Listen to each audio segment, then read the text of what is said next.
இதை பார்த்து கொண்டிருக்கிற உங்களை தேவன் ரொம்ப ரொம்ப நேசிக்கிறார். சங்கீதம் 149:4 படி கர்த்தர் தம்முடைய ஜனத்தின் மேல் பிரியம் வைக்கிறார். நம்ம எல்லாருக்கும் தெரிந்தது, தேவன் நம்மளை ரொம்ப நேசிக்கக்கூடியவர்.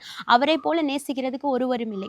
இப்போ என்னுடைய வாழ்க்கை அவரை எப்படி சந்தோஷப்படுத்தும் அப்படின்னா, நான் எதையெல்லாம் மனப்பூர்வமாக செய்கிறனோ அதெல்லாம் அவரை சந்தோஷப்படுத்தும். உதாரணமாக நிறைய பேர் நினைப்பீங்க, நான் சர்ச்சுக்கு போகணும், பைபிள் படிக்கணும், இப்படியெல்லாம் சொல்லுவாங்க அப்படின்னு நீங்கள் நினைக்கிறீங்க. அது மட்டும் அல்ல, உங்களோட வாழ்க்கையில் இப்போ 24 மணி நேரத்தை தேவன் தந்திருக்காரு. இந்த 24 ஹவர்ஸில் நம்ம என்னென்னலாம் பண்ணணும்?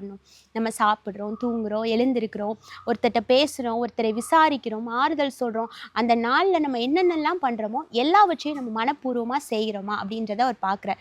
சிலர் வாயின் வார்த்தைகளால் கடமைக்காக டியூட்டி மாதிரி சில விஷயங்களை செய்வாங்க, செஞ்சுட்டு போயிடுவாங்க. ஆனால் இருதயத்தில் ஒன்றுமே இருக்காது.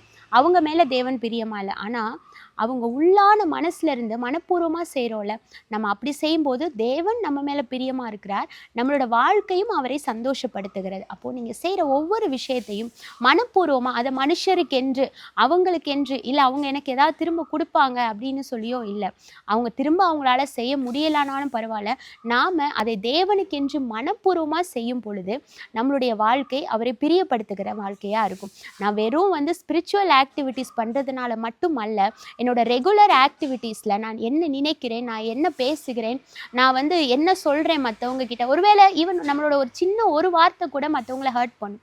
அப்போது அதில் கூட தேவன் பார்க்கிறார். அந்த ஒரு வார்த்தை சிலரோட வாழ்க்கையை மாற்றும். அப்போ நம்ம இந்த 2 கேட்டகரியில் யாராக இருக்கிறோம்? கஷ்டப்படுத்துகிறவங்களா இருக்குமா, இல்லை ஒரு வார்த்தையோ ஒரு ஐடியாவை சொல்லி இன்னொருத்தரை தூக்கி விடுங்கிறவங்களா இருக்கிறோமா? இப்படி எல்லா விஷயத்தையுமே தேவன் பார்க்கிறார். நம்மளோட உட்காருதல், எழுந்திருக்குதல் எல்லாவற்றையும் அவர் அறிந்திருக்கிறார்.